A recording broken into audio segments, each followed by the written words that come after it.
بسم اللہ الرحمن الرحیم۔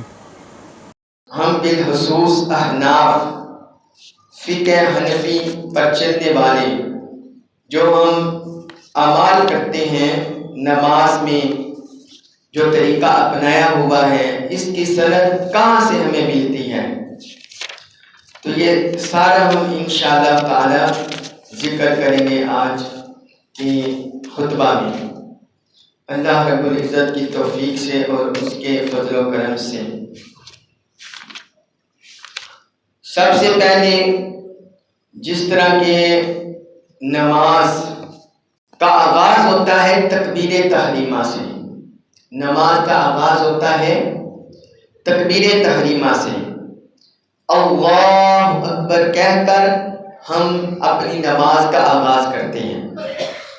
حضرت علی کرم اللہ وجہہ الکریم سے مروی حدیث ہے، وہ فرماتے ہیں حضور نبی اکرم صلی اللہ علیہ وسلم نے ارشاد فرمایا، مفتاح الصلاۃ الطہور، نماز کی کنجی طہارت ہے۔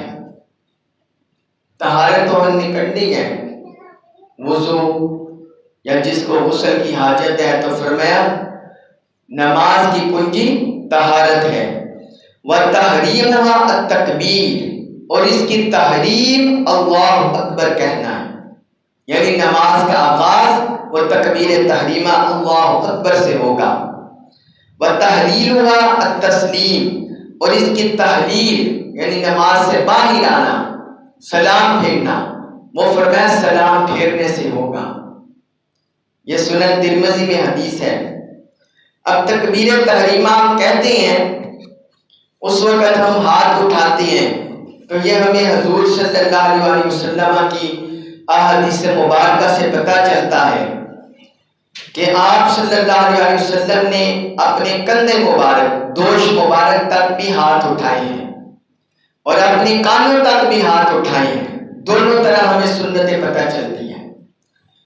اور ان دونوں سنتوں میں جو ایک بڑی اہم بات ہے کہ چاہے آپ نے کندھوں مبارک تک ہاتھ اٹھائے ہیں یا کانوں تک ہاتھ اٹھائے ہیں، حضور صلی اللہ علیہ وسلم کے جو انگوٹھے مبارک ہیں، انگوٹھے مبارک یہ کانوں کی لو کے برابر ہوتے تھے، کانوں کی لو کے برابر، یہ جو کانوں کی لو ہے اس کے برابر ہوتے تھے انگوٹھے مبارک۔ اس بار آپ حدیث مبارک سنیے، حضرت مالک بن حویرث رضی اللہ عنہ کہتے ہیں ان رسول اللہ صلی اللہ علیہ وسلم کانا اذا کبر رفع یدیہ حتی یحاذی بہما اذنیہ، کہ رسول اللہ صلی اللہ علیہ وسلم جب تکبیر کہتے تو آپ صلی اللہ علیہ وسلم اپنے دونوں ہاتھوں کو اٹھاتے حتیٰ کہ انہیں دونوں کانوں کے برابر کر لیتے، دونوں کانوں کے برابر کر لیتے۔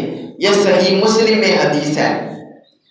اسی طرح حضرت وائل بن حجر رضی اللہ عنہ سے مروی حدیث ہے، وہ کہتے ہیں میں مدینہ شریف آیا تو میں نے اپنے دل میں کہا کہ میں حضور صلی اللہ علیہ وسلم کی نماز کا مشاہدہ کروں گا کہ حضور کس طرح نماز ادا فرماتے ہیں، تو کہتے ہیں میں نے پھر دیکھا فکبر ورفع یدیہ حتی رأیت ابہامہ قریبا من اذنیہ، کہ حضور صلی اللہ علیہ وسلم نے تکبیر تحریمہ کہی، اپنے دست مبارک اپنے دونوں ہاتھ اٹھائے اور میں نے دیکھا کہ آپ کے دونوں ہاتھوں کے انگوٹھے مبارک یہ کانوں کے قریب تھے، آپ کے دونوں ہاتھوں کے انگوٹھے مبارک یہ کانوں کے قریب تھے، میں نے دیکھا۔ یہ سنن نسائی میں حدیث ہے، سنن نسائی میں حدیث ہے۔ اور حضرت براء بن عازب رضی اللہ عنہ سے مروی حدیث ہے، وہ کہتے ہیں کان رسول اللہ صلی اللہ علیہ وسلم اذا افتتح الصلاۃ رفع یدیہ حتی تکون ابہامہ حذاء اذنیہ، کہ رسول اللہ صلی اللہ علیہ وسلم جب نماز شروع کرتے، تکبیر تحریمہ سے نماز شروع ہوگی، جب حضور نماز شروع کرتے اپنے دونوں ہاتھوں کو اٹھاتے حتی تکون ابہامہ حذاء اذنیہ، یہاں تک کہ آپ کے دونوں ہاتھوں کے انگوٹھے مبارک یہ کانوں کے برابر ہو جاتے۔ کس کے برابر ہو جاتے؟ کانوں کے برابر، یہ دونوں انگوٹھے مبارک آپ کے کانوں کے برابر ہو جاتے ہیں۔ یہ مسند احمد بن حنبل میں حدیث ہے۔ اس لیے کامل سنت طریقہ یہی ہے کہ بندہ چاہے اپنے کندھوں تک ہاتھ اٹھائے یا کانوں کے برابر، یہ دونوں حدیث سے ثابت ہے، مگر انگوٹھے مبارک یہ بھی حدیث سے ثابت ہے کہ یہ کانوں کے برابر حضور صلی اللہ علیہ وسلم انہیں لے جاتے ہیں یا کانوں کی لو تک انہیں لے جاتے ہیں۔ یہ تکبیر تحریمہ کا طریقہ ہے جو حضور صلی اللہ علیہ وسلم نے ہمیں سکھایا۔ خواتین کے بارے میں ہمیں یہ پتہ چلتا ہے کہ وہ اپنے کندھوں تک اٹھائیں گی، اپنے کندھوں تک یا اپنے سینوں تک وہ ہاتھ اٹھائیں گی، وہ اپنے یہ جو انگوٹھے ہیں یہ کانوں کی لو تک نہیں کریں گی۔ ان کے لیے یہ عمل ہے کہ کندھوں تک یا اپنے سینے تک وہ ہاتھ اٹھائیں گی، یہ خواتین کے لیے تعلیم ہے۔ مصنف ابن ابی شیبہ میں احادیث یہ مروی ہیں اور امام حیثمی کے مجمع الزوائد میں۔ تو یہ تکبیر تحریمہ کا میں نے آپ سے ذکر کر دیا۔ اس کے بعد ہم نے قیام کیا، اللہ اکبر کہہ کر ہم نے قیام کیا۔ قیام کا طریقہ یہ ہے، قیام میں جو مرد ہے وہ ناک کے نیچے دایاں ہاتھ بائیں ہاتھ کے اوپر، اس طرح دایاں ہاتھ بائیں ہاتھ کے اوپر رکھے گا ناک کے نیچے، اور دائیں ہتھیلی بائیں ہتھیلی کی پشت پر، دائیں ہتھیلی بائیں ہتھیلی کی پشت پر وہ چھوٹی انگلی اور انگوٹھے کا حلقہ بنائے گا، یہ انگوٹھے اور چھوٹی انگلی کا حلقہ بنائے گا اور باقی تینوں انگلیاں کلائی پر رکھے گا۔ اس طرح جو ہم بناتے ہیں، اس طرح بنا کر تو یہ ساری ناک کے نیچے ہاتھ رکھے گا، حالت قیام میں ناک کے نیچے ہاتھ رکھے گا اس طرح۔ اس پر حدیث مبارک آپ سن لیجئے، یہ حضور صلی اللہ علیہ وسلم سے مروی حدیث ہے۔ حضرت علقمہ بن وائل اپنے والد سے روایت کرتے ہیں، حضرت وائل بن حجر رضی اللہ عنہ سے، وہ کہتے ہیں رأیت النبی صلی اللہ علیہ وسلم یدع یمینہ علی شمالہ تحت السرہ، وہ کہتے ہیں میں نے حضور نبی اکرم صلی اللہ علیہ وسلم کو دیکھا کہ آپ اپنا دایاں ہاتھ مبارک بائیں ہاتھ پر رکھتے، دایاں ہاتھ مبارک بائیں ہاتھ پر رکھتے ناک کے نیچے، کس کے نیچے؟ ناک کے نیچے۔ حضرت وائل بن حجر رضی اللہ عنہ سے یہ مروی حدیث ہے۔ مصنف ابن ابی شیبہ میں یہ حدیث ہے، حدیث نمبر 3959، اور اس کی سند جید ہے، یہ اچھی سند سے مروی ہے۔ امام قاسی بن قطروبہ نے اس کی سند کو جید قرار دیا ہے۔ حضرت سندھی گزرے ہیں، انہوں نے اس کے رجال کو ثقہ کہا ہے۔ محمد مدنی نے اس کی سند کو قوی کہا ہے۔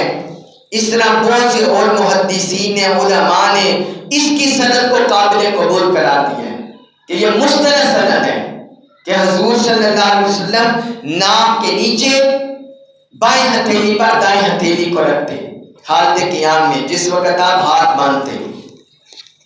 اسی طرح ایک اور حدیث ہے، سنن ابی داؤد میں ہے، مصنف ابن ابی شیبہ میں ہے، مسند احمد بن حنبل میں ہے، حضرت علی رضی اللہ عنہ سے مروی حدیث ہے۔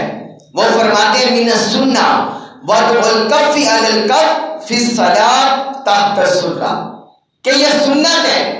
سنت سے مراد جب صحابی کہتے ہیں یہ سنت ہے تو اس سے مراد صحابہ کی سنت نہیں ہوتی، بلکہ سنت سے مراد ہوتی ہے سنت نبوی۔ کون سی مراد ہوتی ہے؟ سنت نبوی، حضور صلی اللہ علیہ وسلم کی سنت۔ تو فرماتے ہیں یہ سنت ہے ہتھیلی کو ہتھیلی کی پشت پر رکھنا ناک کے نیچے، ہتھیلی کو ہتھیلی پر رکھنا ناک کے نیچے۔ فرماتے ہیں یہ سنت نبوی ہے، حضور صلی اللہ علیہ وسلم کی یہ سنت ہے۔ تو یہ قیام کا، اور پھر ایک حضرت سہل بن سعد رضی اللہ عنہ کا قول بھی ہے صحیح البخاری میں، یہ وہ کہتے ہیں کان الناس یؤمرون ان یضع الرجل الید الجمنہ علی ذراعہ اليسریٰ فی الصلاۃ، کہ لوگوں سے کہا جاتا تھا، صحابہ کرام کا دور تھا، حضور صلی اللہ علیہ وسلم کا دور تھا، وہ فرماتے ہیں لوگوں سے کہا جاتا تھا، لوگوں کو حکم دیا جاتا تھا۔ وہ کیا حکم دیا جاتا تھا کہ کوئی بھی شخص اپنے دائیں ہاتھ کو کلائی پر بائیں نماز میں اپنے دائیں ہاتھ کو بائیں ہاتھ کے اوپر رکھیں، کلائی پر اپنے حالت نماز میں کلائی پر اپنے دائیں ہاتھ کو بائیں ہاتھ کے اوپر رکھیں۔ فرماتے ہیں یہ ہمارے دور میں یعنی صحابہ کرام کے دور میں لوگوں کو اس بات کا حکم دیا جاتا تھا کہ نماز میں انہوں نے یہ عمل کرنا ہے۔ یہ صحیح البخاری میں حدیث ہے، حدیث نمبر 707، حدیث نمبر 707۔ قیام میں جو نظر ہوگی وہ سجدہ کی جگہ پر ہوگی، اور جو نماز میں جو حالت قیام میں قرات کرنی ہے، قرات وہ بھی مسئلہ میں یہ جو چھوٹے چھوٹے مسئلے ہیں وہ بھی ساتھ ساتھ ذکر کر دوں گا۔ بعض جو اہم مسائل ہیں کہ نماز میں امام کے لیے کم از کم ایک آیت پڑھنا فرض ہے، ایک آیت مبارکہ پڑھنا اس پر فرض ہے، اور سورۃ فاتحہ پڑھنا یہ واجب ہے نماز میں امام کے لیے۔ اور فرض کی پہلی 2 رکعتیں ہوں، نماز وتر ہو، سنت ہو یا نفل کی رکعتیں ہوں، ان میں سورۃ فاتحہ کے بعد کوئی سورت یا ایک بڑی سورت یا 3 چھوٹی آیات پڑھنا بھی واجب ہے۔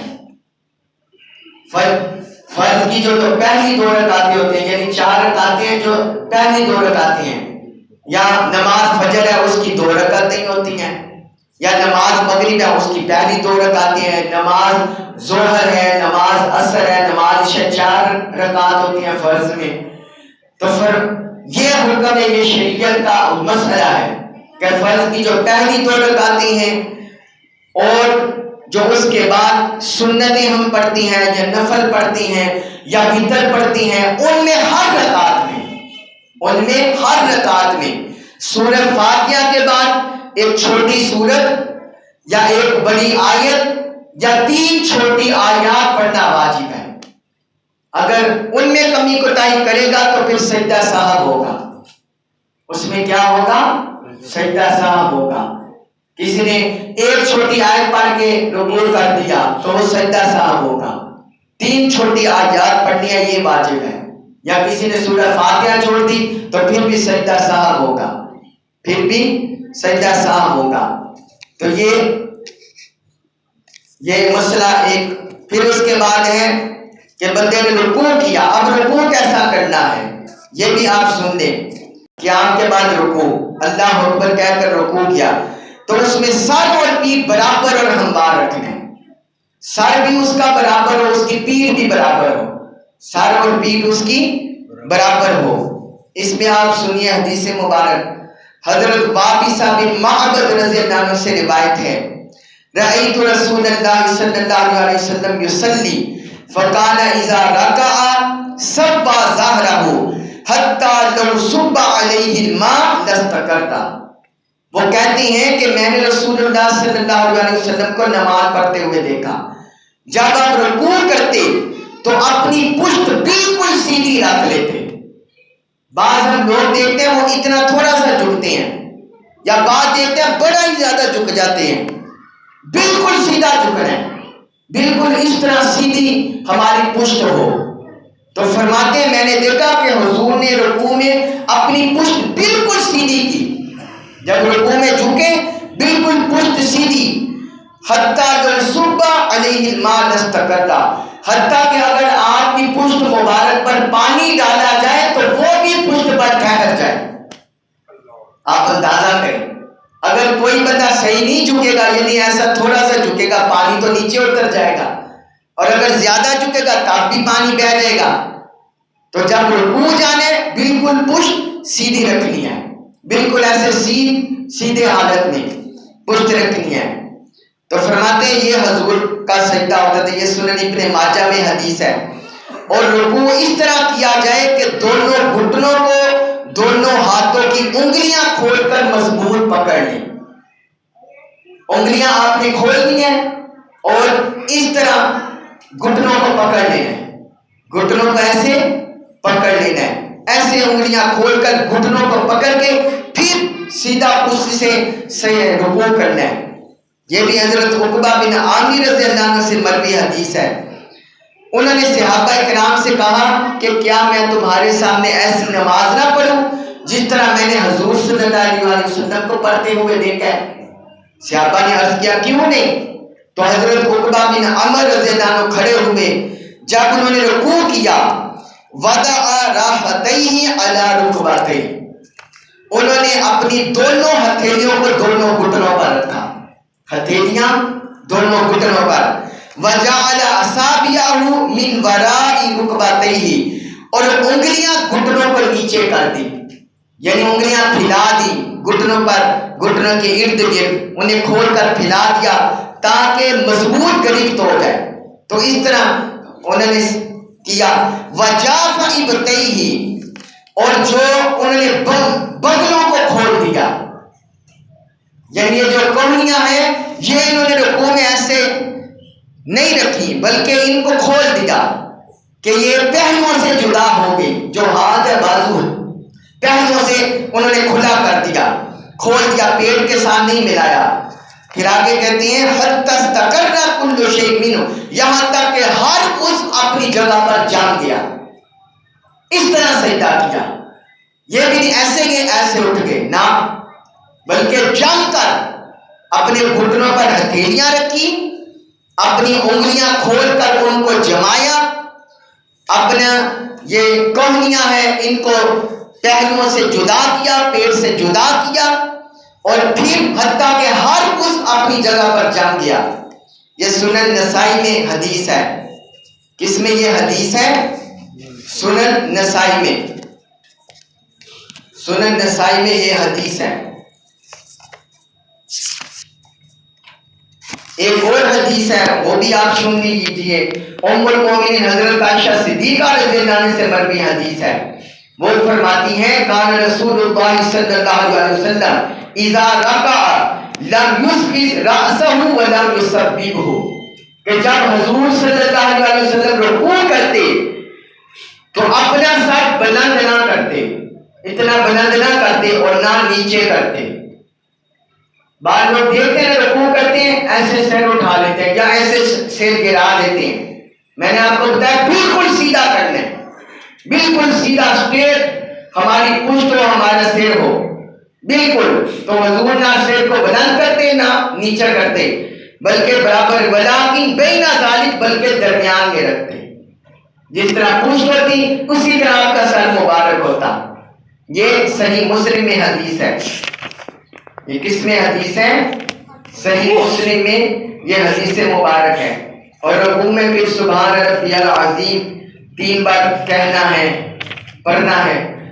ہاں اگر کوئی بندہ بڑھاپے کی وجہ سے یا بیماری کی وجہ سے صحیح طور پر اس کا عذر ہو، بڑھاپے کی وجہ سے یا کسی بیماری کی وجہ سے ڈاکٹر نے کہا ہے کہ آپ نے رکوع نہیں کرنا، کوئی کمر کا مسئلہ ہے یا کوئی اور پرابلم ہے، تو پھر وہ قرات کرنے کے لیے کھڑے ہوں گے، جب رکوع کریں گے تو رکوع کرنے کے لیے بیٹھ جائیں گے، پھر اشارے سے سجدہ کر لیں گے یا تھوڑا سا جھک کر وہ رکوع کر لیں گے، کیونکہ یہ بھی حضور صلی اللہ علیہ وسلم کی آپ نے یہ عطا کیا ہوا یہ مسئلہ۔ حضرت عمران بن حسین رضی اللہ عنہ کو آپ نے فرمایا تھا صلی قائما، پہلے فرمایا کھڑے ہو کر نماز پڑھو، کھڑے ہو کر نماز پڑھو، فَإِن لَمْ تَسْتَطِعْ فَقَاعِدًا، اگر کھڑے ہو کر طاقت نہیں ہے، کوئی مسئلہ ہے، تو فرمایا پھر بیٹھ جاؤ، پھر بیٹھنے کی اجازت ہے۔ فَإِن لَمْ تَسْتَطِعْ فَعَلَى جَنبِهِ، اگر کھڑے بیٹھ کر بھی طاقت نہیں ہے نماز پڑھنے کی تو حضور نے فرمایا پھر پہلو کے بل لیٹ کر پڑھنا۔ دیکھیں اسلام میں ہر طرح کی ہمیں سہولت ہے، مگر وہ جھوٹا جعلی عذر نہ ہو، صحیح عذر ہو، کسی کا صحیح بیماری ہو یا بڑھاپا ہو تو پھر یہ اجازت ہے۔ یہ صحیح البخاری میں حضور صلی اللہ علیہ وسلم کا فرمان ہے۔ اب اس کے بعد ہے رکوع کے بعد قوما کیا، رکوع کے بعد قوما کیا، اس میں بھی قومے کا آپ سننے کے قوما کس طرح کرنا ہے۔ جو رکوع کے بعد ہم کھڑے ہوتے ہیں اسے قوما بولتے ہیں، اسے قوما بولتے ہیں۔ رکوع سے سمع اللہ لمن حمیدہ، جس وقت اٹھنے سمع اللہ لمن حمیدہ کہتے ہوئے بغیر ہاتھ باندھے سیدھا کھڑے ہونے کو قوما کہتے ہیں۔ سمع اللہ لمن حمیدہ، یہ بندے نے کہا اور پھر کھڑا ہو گیا۔ جس وقت ہم امام کے پیچھے ہیں تو اس وقت سمع اللہ لمن حمدہ یہ امام کہے گا، امام پھر ربنا لک الحمد بھی کہے گا، اور آگے حمدن کثیرن طیبا مبارکن فی، یہ بھی ایک حدیث سے ملتا ہے صحابہ کا عمل حضور نے پسند فرمایا، وہ بھی کہہ سکتے ہیں۔ تو امام دونوں کہے گا، امام یہ دونوں کہے گا، جسے بولتے ہیں تسمیع اور تحمید۔ سمع اللہ لمن حمدہ اسے تسمیع کہتے ہیں، اور ربنا لک الحمد اسے تحمید کہتے ہیں، امام دونوں بولے گا۔ مگر مقتدی جو ہے وہ صرف ربنا لک الحمد کہے گا، وہ سمع اللہ لمن حمدہ کہنے کا پابند نہیں۔ آگے پھر جو پوری دعا وہ پڑھ سکتا ہے تسبیح، ربنا لک الحمد حمدا کثیرا طیبا مبارکا فی، یا ربنا لک الحمد یہاں تک بھی کافی ہے۔ ہاں جب اکیلے نماز پڑھ رہے ہوں، اکیلے نماز پڑھ رہے ہوں، پھر سمع اللہ لمن حمدہ ربنا لک الحمد، یا منفرد جو نماز یا اکیلا پڑھنے والا وہ یہ دونوں بولے گا، سمع اللہ لمن حمدہ ربنا لک الحمد، یہ پورا پڑھے گا۔ تو اسے بولتے ہیں قوما، اور اس میں کیا حالت ہوگی؟ اس میں بھی بالکل سیدھا کھڑے ہونا ہے، سمع اللہ لمن حمدہ جب کا بالکل سیدھا کھڑے ہونا ہے۔ ہم بعض لوگوں کو دیکھتے ہیں کہ وہ سمع اللہ لمن حمدہ ربنا لک الحمد پتہ نہیں پڑھتے یا نہیں پڑھتے یا کیا پڑھتے ہیں، ایسے ہوتے ہیں ایسے ساتھ ہی سجدہ، یہ غلط ہے، یہ غلط ہے، یہ حضور کی شریعت پر، حضور کی سنت پر عمل نہیں ہے، یہ کامل رکوع ادا نہیں ہوا، کامل رکوع ادا نہیں ہوا۔ بالکل سیدھا اسٹیٹ کھڑا ہونا ہے، آرام سے تحمید کہنی ہے، اس پر حضور کا عمل سنیے۔ حضرت ابو ہریرہ رضی اللہ عنہ بیان کرتے ہیں کہ رکوع سے اٹھتے ہوئے حضور صلی اللہ علیہ وسلم کا عمل مبارک یوں ہوتا، آپ فرماتے سمع اللہ لمن حمدہ، یا فرماتے ہینا یرفع صلبہ من الرکوع، یہاں تک کہ آپ کی جو پشت مبارک ہے وہ رکوع سے اٹھ کر بالکل سیدھی ہو جاتی ہے، آپ کی پشت مبارک سیدھی ہو جاتی ہے، جس وقت آپ پشت مبارک اٹھاتے رکوع سے، ثم یقول وهو قائم، پھر جس وقت آپ کھڑے ہوتے اسٹیٹ تو پھر آپ فرماتے ربنا لک الحمد، رکوع سے پشت اٹھاتے ہوئے آپ فرماتے سمع اللہ لمن حمدہ، جب آپ سیدھے کھڑے ہو جاتے پھر آپ فرماتے ربنا لک الحمد، ربنا لک الحمد، یہ آپ ادا فرماتے، یہ صحیح مسلم کی حدیث ہے۔ جب بالکل پشت سیدھی ہوگی، انسان سیدھا کھڑا ہوگا، اس وقت قوما ادا ہوگا۔ اگر کسی شخص نے اپنی کمر سیدھی نہیں کی اور ابھی اس کی حرکت پوری نہیں ہوئی تھی تو اس وقت تک اس کا قوما ادا نہیں ہوگا۔ اگر اس نے ایسے کیا، ایسے چلا گیا، پھر وہ قوما ادا نہیں ہوگا۔ سیدھا کھڑے ہو گئے، سیدھا کھڑے ہو کے ربنا لک الحمد بول گئے، پھر سجدے میں جانے۔ حضرت ابو قتادہ رضی اللہ عنہ سے ایک مروی حدیث ہے، آپ یہ سنیے ہماری نمازوں کی صحت کے لیے کہ ہمیں کیسے حضور نے ارشاد فرمایا، ہماری تعلیم کی ہے۔ وہ فرماتے ہیں رسول اللہ صلی اللہ علیہ وسلم نے فرمایا اصبع الناس سرقۃ الذی یسرق من صلاتہ، فرمایا سب سے بری چوری وہ ہے جو بندہ نماز میں چوری کرتا ہے، سب سے بری چوری ہے۔ صحابہ نے عرض کیا یا رسول اللہ، کوئی بندہ نماز میں چوری کیسے کرتا ہے؟ ہم تو چوری یہی سمجھتے ہیں نا، کسی نے پیسہ کسی کا ہتھیار یا چوری چھپے تو چوری ہوگی، یہ بھی ایک چوری ہے۔ تو صحابہ نے عرض کیا یا رسول اللہ، بندہ نماز میں چوری کیسے کرتا ہے؟ تو حضور نے فرمایا لا یتم رکوعها ولا سجودها ولا یقیم صلبہ فی الرکوع ولا فی السجود، کہ کوئی بندہ نماز میں رکوع پورا نہیں کرتا، جو میں نے آپ کو سکھایا رکوع، نماز میں رکوع پورا نہیں کرتا اور سجدہ پورا نہیں کرتا، اور رکوع میں اور سجدہ میں اپنی پشت صحیح طور پر نہیں جماتا، پورے نہیں کرتا، تو فرمایا یہ نماز میں چوری کرتا ہے، وہ بندہ نماز میں چوری کرتا ہے، جو رکوع صحیح نہیں کرتا، سجدہ صحیح نہیں کرتا، قوما صحیح نہیں کرتا، جلسہ صحیح نہیں کرتا، حضور نے فرمایا وہ نماز میں چوری کرتا ہے، وہ نماز میں کیا کرتے ہیں؟ چوری کرتا ہے. یہ مسند احمد بن حنبل میں حدیث ہے اور طبرانی میں بھی یہ حدیث مبارک ہے. پھر ایک اور حدیث سنیے. حضور صلی اللہ علیہ وسلم حضرت ابو ہریرہ رضی اللہ عنہ سے مروی ہے کہ حضور صلی اللہ علیہ وسلم مسجد میں تشریف فرما تھے. ایک بندہ مسجد میں آیا, اس نے نماز پڑھی, پھر حضور کی بارگاہ میں حاضر ہوا, اس نے سلام کیا. حضور نے اس کے سلام کا جواب دے دیا اور فرمایا ارجع فصلی فإنک لم تصلی. اے بندے جاؤ, لوٹ جاؤ, جا کر نماز پڑھو, تم نے نماز نہیں پڑھی, تم نے نماز نہیں پڑھی, جاؤ جا کر دوبارہ پڑھو. وہ گیا, اس نے جا کر دوبارہ پڑھی نماز, پھر حضور کی بارگاہ میں حاضر ہوا, سلام پیش کیا. حضور نے سلام کا جواب دیا, پھر فرمایا جاؤ جا کر نماز پڑھو, تم نے نماز نہیں پڑھی. دوسری بار وہ پھر گیا, یہ حضور تعلیم و تربیت فرما رہے تھے. وہ دوسری بار گیا, اس نے دوسری بار جا کے نماز پڑھی, پھر حضور کی بارگاہ میں حاضر ہوا, سلام پیش کیا. حضور نے سلام کا جواب دیا, پھر فرمایا ارجع فصلی فإنک لم تصلی.